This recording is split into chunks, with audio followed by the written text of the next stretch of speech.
तो भाई ए दुनिया 50% लोक वर्कआउट पर पोस्ट वर्कआउट मिल नौ ना यही रिजन ताकर बढ़ुनी मसल्स एआई कहब वर्कआउट पर कौन खाइब केते बेले खाइब केमिति खाइब। तो भाई जिम रे पूरा हेवी वर्कआउट करल तापरे जदि पोस्ट वर्कआउट मिल न नेल ताहले ग्रोथ हबनी भूली जा। एआई कहबा अनुसार वर्कआउट 30 मिनिट्स पर खाइबार अच्छी जहाँफल यही टाइम रे बॉडी एब्जॉर्प्शन पावर हाई रे थाए माने खाइबा इजिली डाइजेस्ट हो जाए जहाँफल बॉडी ग्रोथ बढ़िबो। जमती गाड़ी चलैबा पेट्रोल नीड सेमती तुम बॉडी रे मसल बढ़ाइबा पोस्ट वर्कआउट मिल नीड भाई केते बेले खाइबो तो जानिलो हेले कौन खाइबो कहूची तुमको एमती जिंस खाइबार अछि जोतिरे अधिक प्रोटीन थिबो माने हाई इन प्रोटीन आ गोटे कार्बोहाइड्रेट फूड खाइबार अछि माने जेमती के अंडा रे हाई इन प्रोटीन आ ता सह मिक्स करी तुम रोटी भात एमती किछि भी कार्बोहाइड्रेट फूड खाइ परिबो।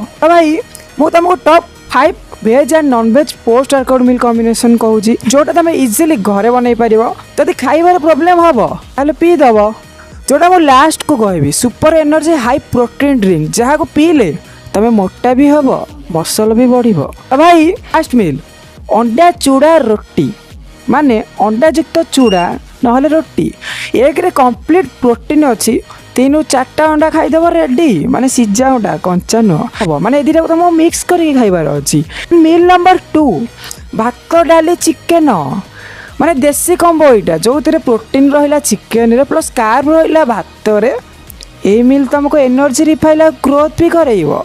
मिल number 3 banana plus peanut butter जेबे टाइम कम थाए ना ए मिलटा तुमको बहुत हेल्प करिवो जो फास्ट डाइजेस्ट कार्ब थिबो प्लस प्रोटीन कम्बो रहिबो। नंबर 4 सत्तू ड्रिंक एटा माने चना चूरा पाउडर माने जो बुट चना आसे ताको पाउडर करी पीबो क्विक ड्रिंकेबल प्रोटीन जहाँ सह तुमको एनर्जी दब प्लस तुम प्रोटीन इंटेक भी किछटा कंप्लीट करिवो ना कि पूरा किंतु नाही मामठू कण मामू भल। तो भाई ये प्रोटीन रिप्लेस रे तुम यहाँ खाई परिवो। मिल नंबर 5 पनीर प्लस फ्रूट एटा भी गोटे भल वेजिटेरियन मिल जदि एते जिनस खाइबार प्रोब्लेम है ताले पी दे सिंपल कथा एनर्जी ड्रिंक एभर ओट्स खाई दे 50 ग्राम खंडे नहीं तादे क्षीर पकई दे 300 ml खंडे आ बस किछटा ड्राई फ्रूट्स ऐड कर दे या मिक्स करके पी दे एटा रहिबो बैलेंस मार्को मिल ओट्स रे हाई कार्ब रहिबो मिल्क रे प्रोटीन रहिबो आमंड आ वालनट्स रे हेल्दी फैट रहिबो। तो तुम बेस्ट हम प्री वर्कआउट ड्रिंक पाई जदि एते जिनस खाई न पारिबु पी न पारिबु ताले जा खाउछु खा किंतु पेट पूरा खा। तो है guys today's day 19 of my triple M challenge triple M रो सेकंड एम माने मसल बिल्डिंग सीरीज रा आज स्टेप 5 कंप्लीट हो गला।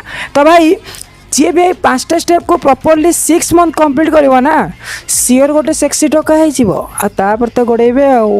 तो भाई ए सीरीज टा टोटली बिगनर मानक भाई डेडिकेटेड थिला माने जो माने वर्कआउट स्टार्ट करूछंदी से मानक भाई। तो भाई नेक्स्ट वीडियो रे मैं 5टा स्टेप को एका संगे गोटे वीडियो अपलोड करिवि। तो भाई देखा 20 माइंड वीडियो रे जय जगन्नाथ।